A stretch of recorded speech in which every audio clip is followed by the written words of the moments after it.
அலைஹி வஸல்லம் சொன்னார்கள், ஒரு அடியான் எப்படி வாழ்வானோ அப்படித்தான் மரணிப்பான். ஒரு அடியான் எப்படி மரணிக்கிறானோ அப்படித்தான் நாளை மறுமையில் எழுப்பப்படுவான். ரசூலுல்லாஹி ஸல்லல்லாஹு அலைஹி வஸல்லம் பல ஹதீஸில் நமக்கு அதை சொன்னார்கள். நாளை மறுமையில் ஒருவன் தல்பியாவை ஓதிக்கொண்டு வருவான், எழுந்து வருவார். அவர் யார்? ஹஜ்ஜில் மரணித்தவர். நாளை மறுமையில் இரத்தங்களை சொட்ட சொட்ட ஒருவர் வருவார். அவர் யார்?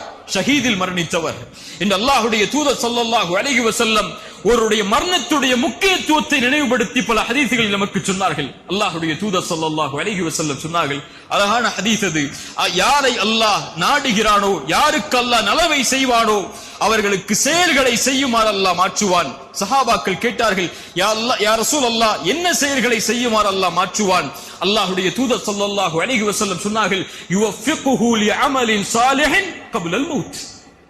மரணத்திற்கு முன்னால் நல்ல செயலை செய்யக்கூடிய தௌஃபீக்கை, அருளை அல்லாஹ் செய்து மரணிக்க வைப்பான்.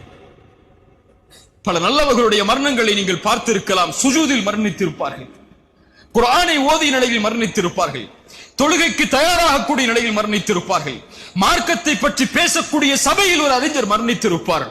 இவர்களுடைய மரணம் இயற்கையாக ஏற்பட்ட மரணம் அல்ல. இந்த மரணத்தை தேர்ந்தெடுத்து இந்த நிலையில் இவர்களுடைய உயிர்கள் கைப்பற்றப்பட்டு இதே நிலையில் நாளை மறுமையில் அவர் எழுப்பப்படுவதை அல்லாஹ் விரும்பினான். அல்லாஹ் அதை ஏற்படுத்தினான் அவருக்கு மரணத்திற்கு முன்னதாக. அது போல பாவங்கள் செய்தவர்கள் அதே பாவத்துடைய நிலையை எண்ணியவர்களாக நாளை மறுமையில் வருவார்கள். அதில் மிக கேவலமுடைய மரணத்துடைய செயல், வட்டியோடு மரணித்தவன், வட்டியை தன்னுடைய கணக்கில் கொண்டு மரணித்தவன், வட்டியோடு தன்னுடைய செல்வத்தை சேகரித்து மரணித்தவன், வட்டி கொடுத்து மரணித்தவன், வட்டியோடு தொடர்பு பட்டு மரணித்தவன் நாளை மறுமையில் எழுந்து வருவான்.